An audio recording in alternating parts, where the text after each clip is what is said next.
Bismillahirrahmanirrahim. Assalamualaikum warahmatullahi wabarakatuh.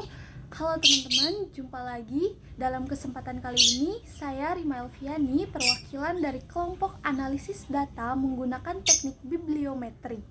Nah, kali ini kita akan membahas bagaimana kita bisa memetakan research atau untuk mengetahui posisi di mana sebenarnya posisi topik atau research kita di antara research yang lain selama ini. Nah, kali ini kita akan menggunakan tools yaitu Postviewers. Namun sebelum teman-teman saya ajak untuk mempraktekkan menggunakan Postviewers, teman-teman harus dipastikan sudah mengetahui atau sudah bisa mempraktekkan tentang bagaimana melakukan proses manajemen citasi menggunakan Mendeley dan bagaimana melakukan analisis terhadap referensi menggunakan publish or perish. Nah, oke, langsung saja saya akan masuk ke seperti apa sih Postviewers ini. Jika kita googling, seperti apa sih Postviewers ini? Nah, di sini dapat dilihat ya bahwa Postviewers ini adalah sebuah software di mana Postviewers ini mampu memetakan riset-riset yang ada saat ini yang tergabung dalam sebuah database besar, di mana setelah kita berhasil mencari data atau mengolah data di Postviewers ini, kita akan mengetahui sejauh mana peta dari research yang kita cari itu seperti apa sebaran datanya. Nah, untuk bisa mendapatkan aplikasi ini, maka kita bisa langsung download aja di link yang paling atas ini. Nah, dari link ini kita bisa langsung mendownload ya.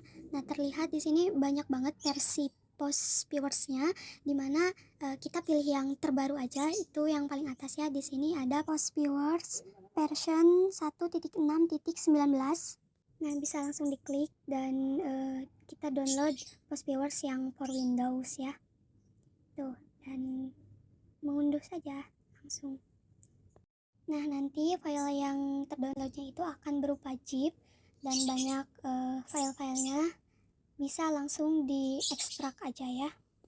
Mungkin teman-teman sudah tahu bagaimana cara mengekstraknya karena sudah sering. Nah, di file ekstraknya ini kita bisa lihat ya ada file PDF manual Postviewers itu. Nah, itu tuh kayak tutorial bagaimana kita cara mengolah dan bagaimana cara kita membaca hasil dari olah data kita gitu. Nah, teman-teman bisa pelajari itu ya di file manual Postviewers 16.20. Nah, selanjutnya untuk membuka filenya kita bisa langsung klik 2 ya jika sudah diekstrak di file yang Postviewers gitu.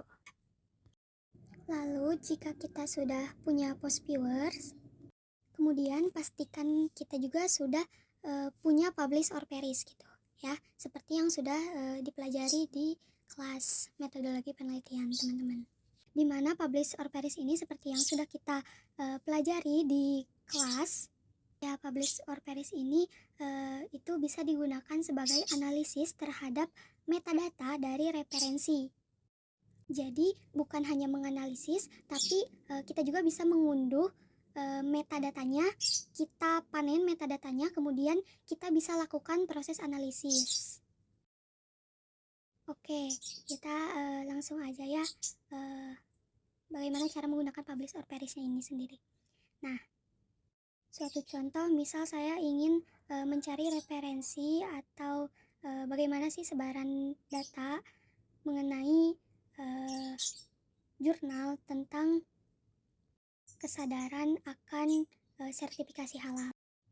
Atau misalnya saya memiliki topik, saya ingin mengetahui atau meneliti hal yang berkenaan dengan kesadaran akan halal certification gitu.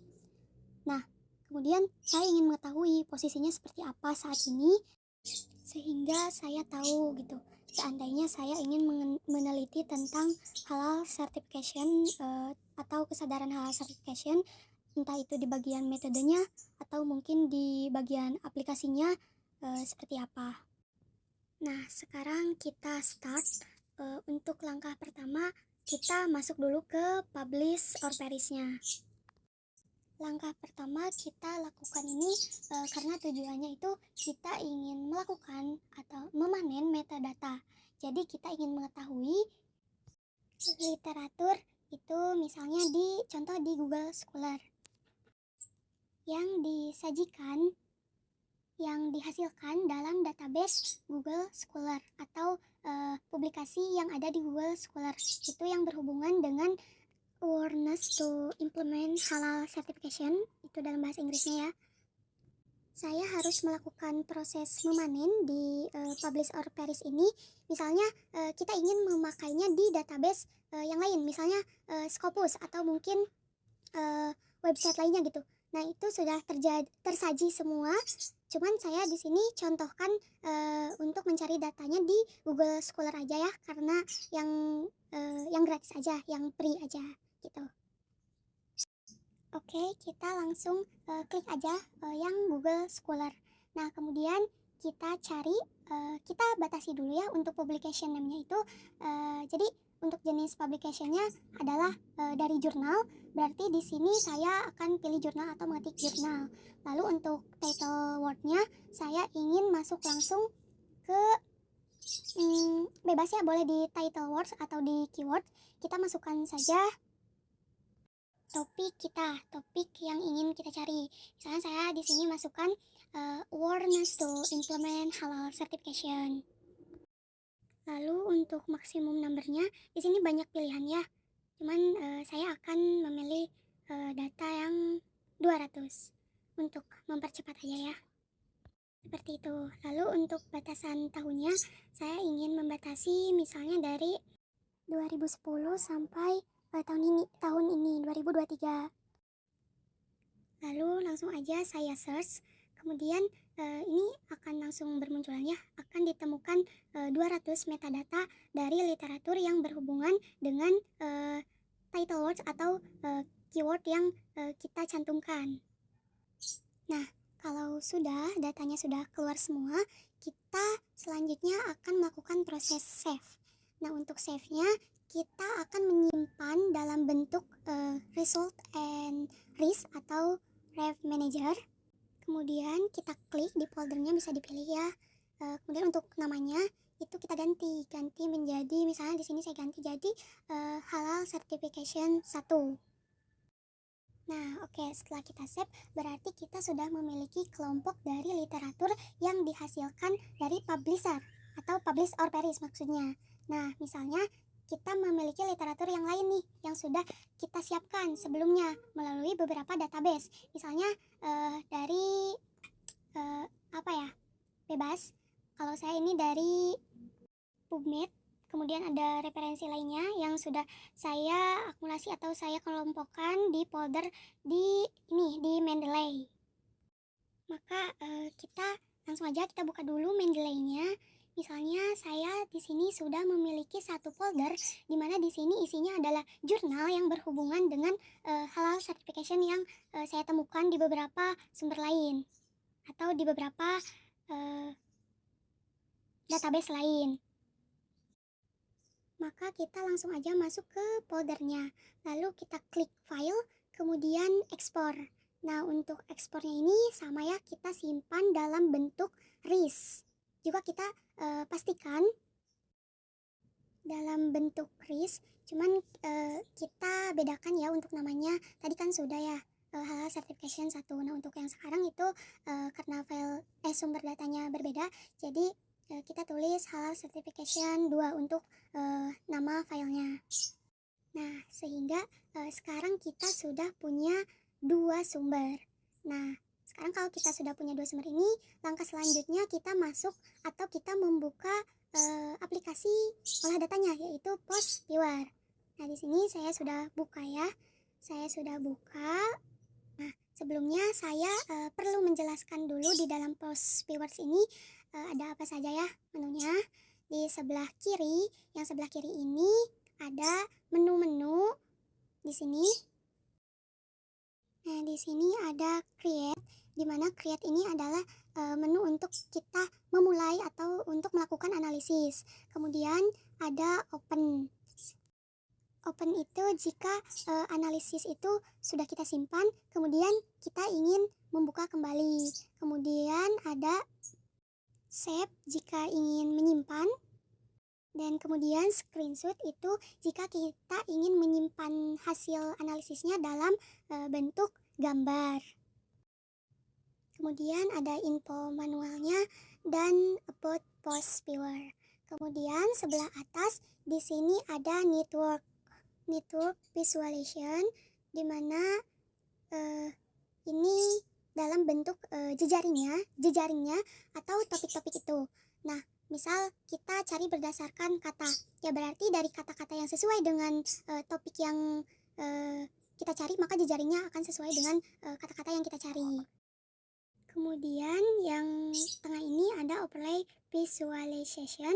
Ini adalah untuk tahun, untuk visualisasi tahun dari jejaring yang sudah terbentuk tadi. Kemudian di sini ada density visualization, di mana density visualization ini menjelaskan tentang kekuatan atau mungkin banyaknya kekuatan variasi riset dari topik-topik jejaring tersebut. Nah, semakin density-nya terang, maka semakin kuat atau semakin banyak yang meneliti. Nah, untuk lebih jauhnya nanti akan kita bahas atau kita tunjukkan ya. Tunjukkan ke setelahnya. Nah, yang sebelah kanannya ini untuk mengatur atau memfleksibelkan tampilan. Misalnya skillnya ingin kita perbesar atau perkecil, labelnya mau kita perbesar atau perkecil, dan seterusnya. Oke, sekarang kita mulai. Tadi kita udah mendapatkan dua sumber. Yang pertama dari Publish or Perish dari Google Scholar, dan dari Mendeley ya, dari beberapa data yang saya temukan di beberapa sumber lainnya. Oke, kita klik create. Oke, di sini saya jelaskan dulu ya. Di sini ada choose type of data.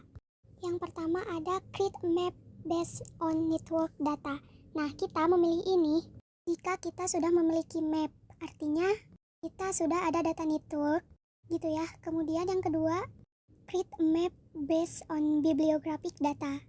Nah, ini kita pilih jika kita sudah memiliki data bibliografi dari database atau pengindeks yang sudah kita unduh. Misalnya nih Scopus. Misalnya kita memiliki bibliografi data dari Scopus, dari universitas tempat kita bernaung. Misalnya lah seperti itu. Nah, itu bisa kita masukkan ke data yang kedua ini, data bibliografi, di mana itu kita bisa analisis ya. Kemudian yang ketiga, ada create map based on text data. Nah, ini adalah kita create, maksudnya kita memilih ini jika sumber data kita misalnya berasal dari Publish or Perish tadi. Misalnya kita menghasilkan metadata, maka kita memilih ini, yang ketiga. Karena kita tadi mendapatkan data dari hasil memanen di Publish or Perish digabung dari sumber-sumber lainnya, dari Mendeley ya. Kemudian next.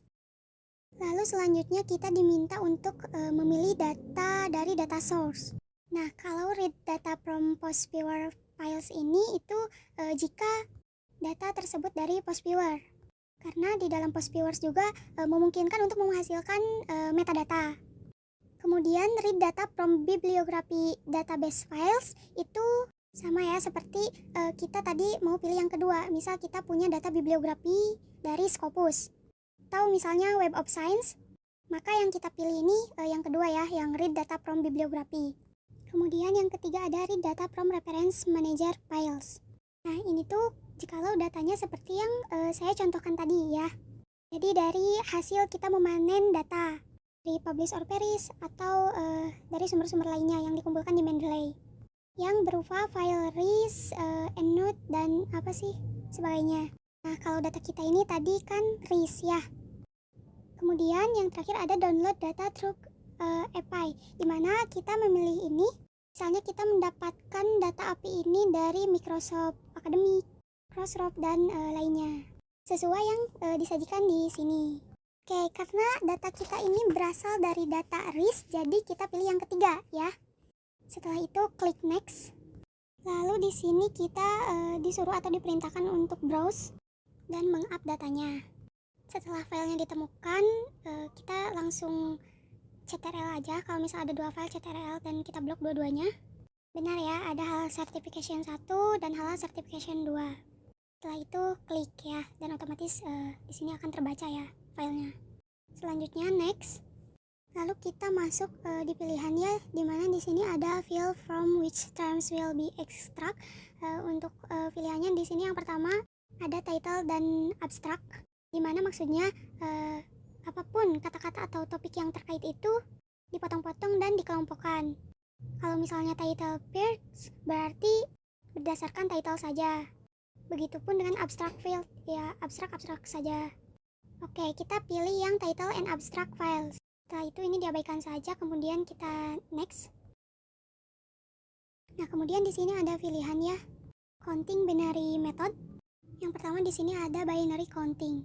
Ini setiap kalimat, setiap kata yang mengandung topik tersebut kemudian ketemu, misalnya entah itu ketemu 1 atau 2, maka dianggap 1 karena 1 0 ya.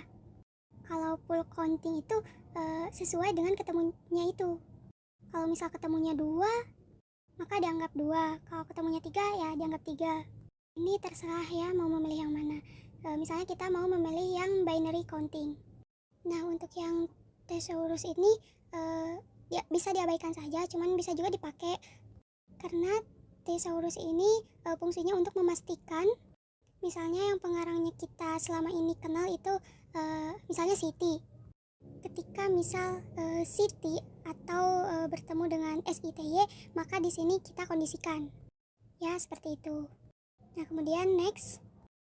Lalu di sini ada penjelasan ya, minimum number of occurrence of a terms adalah 10. Maka dari sini diberikan default atau rekomendasi link yang akan ditampilkan adalah 10 data yang berhubungan. Nah, maka dari 1107 terms atau dokumen, maka ada 20 yang memenuhi. Nah, ini bisa kita turunkan, misal kita ingin yang ditampilkan adalah minimal yang memiliki keterkaitan atau kata yang memiliki keterhubungan dengan topik itu ada 4 atau ada 7. Maka langsung aja bisa kita turunkan jadi 7. Nah, maka kalau kita turunkan maka di sini juga akan berpengaruh ya. Sehingga data yang ditemukan di sini ada 36 ketika sudah diturunkan. Seperti itu. Nah, selanjutnya next. Kemudian di sini ada for each of the 30 terms pertemuan dari link-link itu tadi. Nah, kita maksimalkan saja ya. Ada 38 ya, kita maksimalkan saja pokoknya. Jadi ditampilkan semua. Setelah itu next. Maka inilah hasil dari data-data yang dihasilkan dari data yang kita up ke Post Viewers tadi sebelum dilakukan visualisasi. Nah, untuk kolom tom ini berarti itu kata-kata yang dihasilkan ya, yang dihasilkan oleh Post Viewers tadi. Dan ini tergantung kita. Jikalau kita ingin atau merasa terms dari data ini ada yang tidak berkenan di hati, maka kita bisa menghilangkan ya. Jadi langsung di unchecklist datanya di yang select. Karena ini masih based on data analysis ya, tetap kita ada analisis manual juga. Jadi misalnya anggap saja yang tidak berhubungan itu terms yang raw, maka kita bisa langsung unchecklist saja ya. Oke, setelah itu kita klik finish.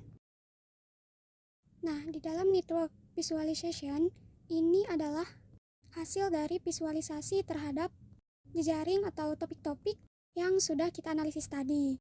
Nah, di sini kita lihat kalau penjelasan yang ada di bawah pojok kiri kanan itu ditemukan itemnya sebanyak 37 item. Artinya item itu kata-katanya ini yang dapat dilihat ya, itu ada tulisan-tulisan. Ya, nah kata-katanya ini ada sebanyak 37 item yang berkenaan dengan topik yang saya cari ya, mengenai awareness to implement halal certification. Nah, kemudian dalam klasternya ini ada 5 ya, yang dibedakan melalui warna-warnanya itu ada 5 warna.